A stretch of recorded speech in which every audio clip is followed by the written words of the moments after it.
Bonjour à toutes et à tous, j'espère que vous allez bien. Bienvenue à nouveau sur New Forest Astrologie. Aujourd'hui, je vous fais un petit audio pour faire un petit tour d'horizon des aspects de 2024. Alors, je me base d'abord sur la carte du ciel du 1er janvier 2024 à 0h GMT.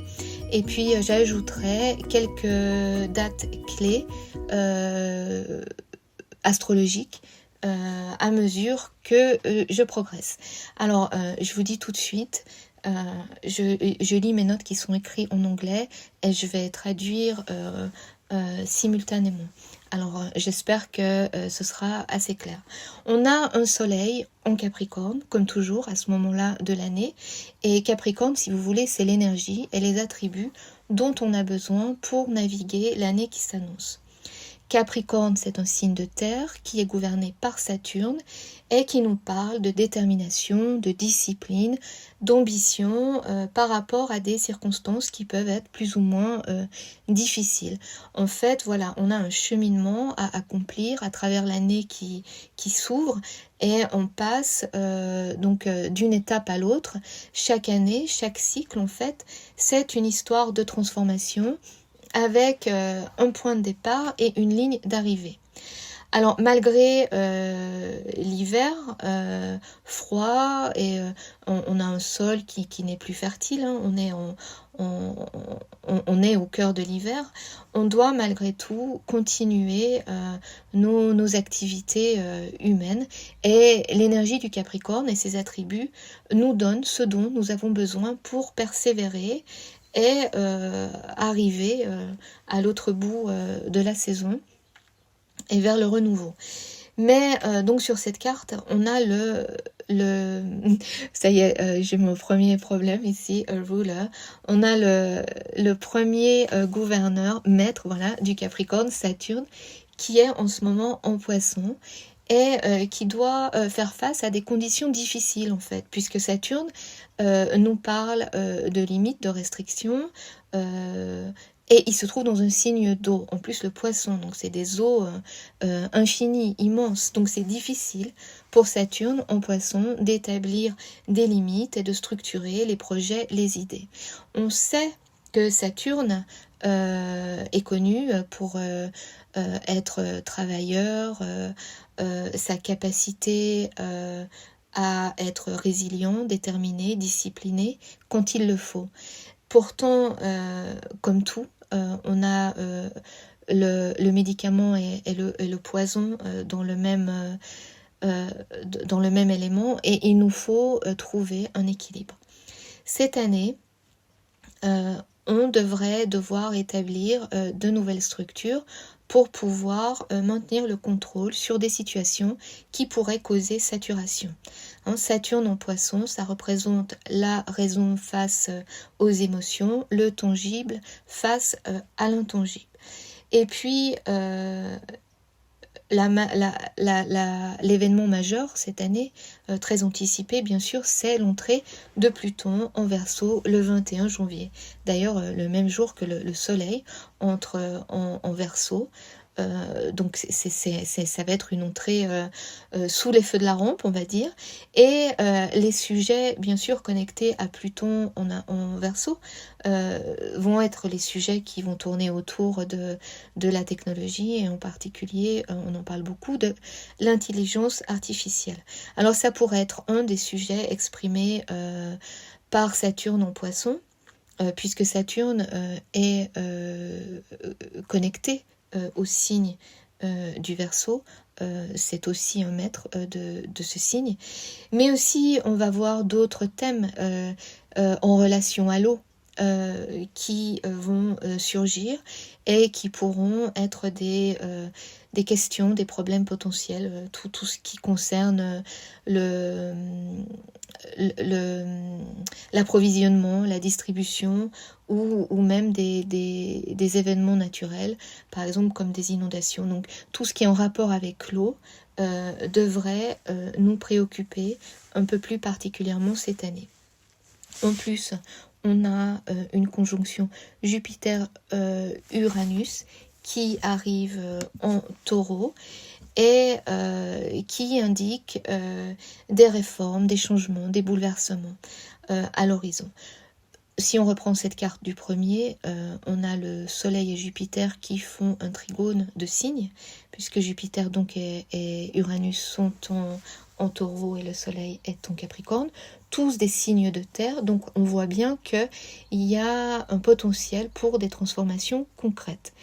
Avec la présence de Jupiter, ça pourrait suggérer des réformes légales, des nouveaux cadres, autour tout ce qui concerne les limites physiques en fait, tout ce qui concerne le territoire. Donc on pourrait, et on le voit déjà, hein, les sujets tels que le contrôle des frontières, l'immigration, devenir des sujets critiques. D'autant que Jupiter est aussi connecté aux poissons, c'est aussi le maître des poissons. Donc voilà, on pourrait aussi voir des réformes concernant l'environnement, les ressources, je trouve jamais ce mot en français, la sustainabilité. Je suis sûre que vous savez de quoi je parle. Ça me reviendra plus tard. Et voilà, mais tout ça, on en parle déjà beaucoup.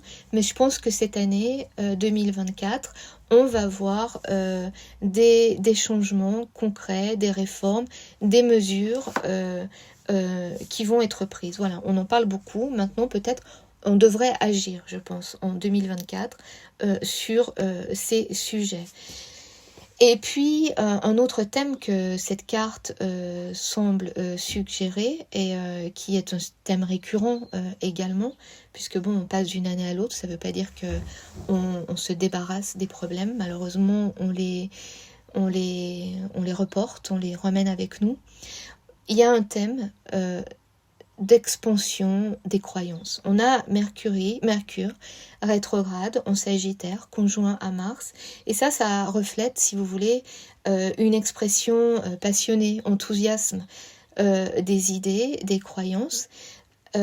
Toutefois, ça c'est en aspect de carré à Neptune, en Poisson à 27 degrés.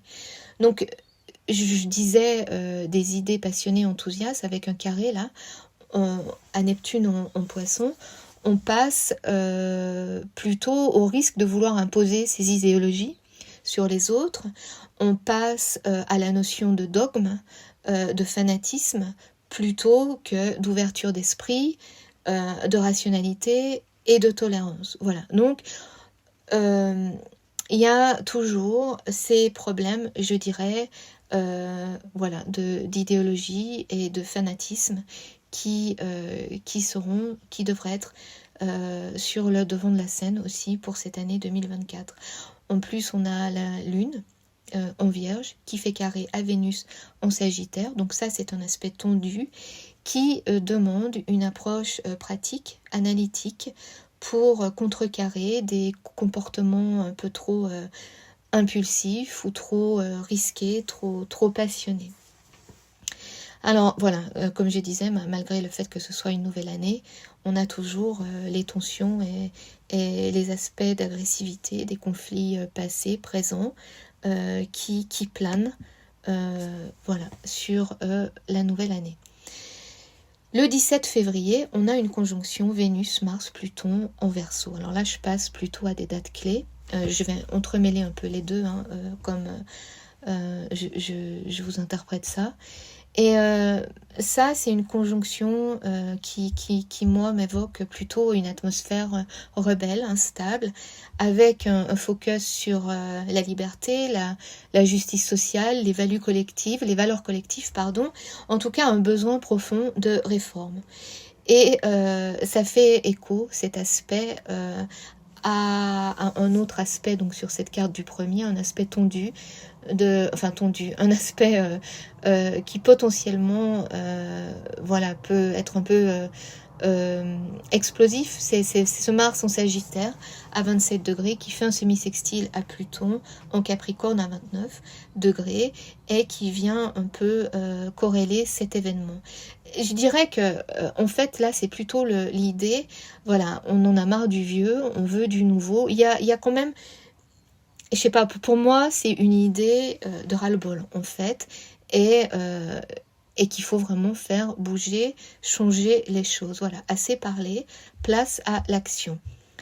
Le Verseau et le Taureau sont aussi en aspect de carré, puisqu'il y a 120 degrés, 90 degrés entre les deux signes.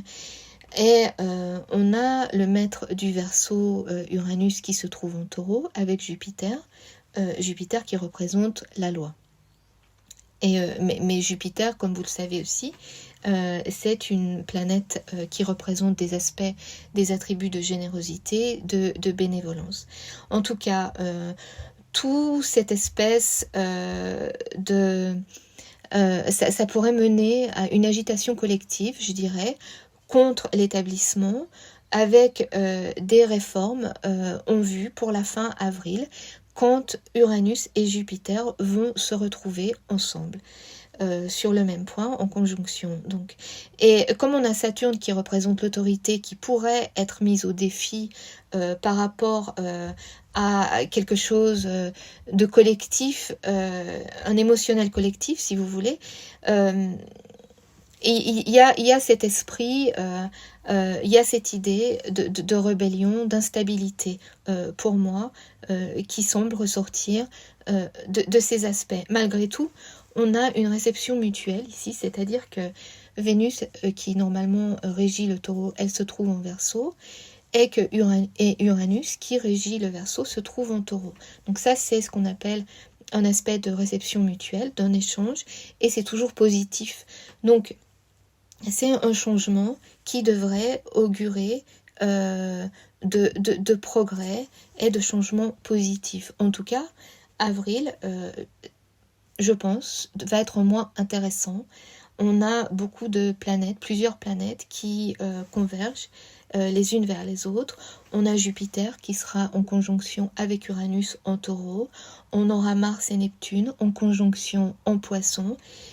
En même temps, on aura Vénus qui va rencontrer Chiron en Bélier et Mercure en Bélier aussi qui va se remettre direct à ce moment-là. Et je dirais que potentiellement, là, on pourrait voir des innovations technologiques qui pourraient être en lien avec la santé. Avec Vénus et Mercure en Bélier qui représentent la tête, j'espère, pourquoi pas, une avancée médicale en relation avec peut-être les maladies neurodégénératives en particulier. En tout cas, voilà, quelque chose en relation avec la tête. Et puis, c'est vrai que Vénus aussi, en Taureau, c'est la voix. On a cette connexion avec les technologies. Donc, voilà. Les thèmes qui pourraient émerger en avril.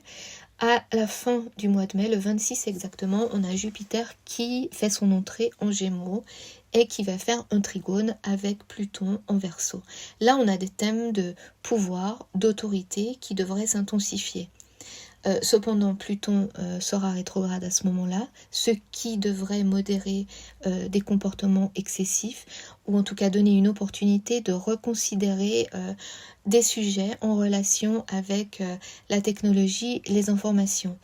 Les poissons et le Gémeaux, aussi en tant que signe, se font carrés puisqu'ils ont 90 degrés d'écart.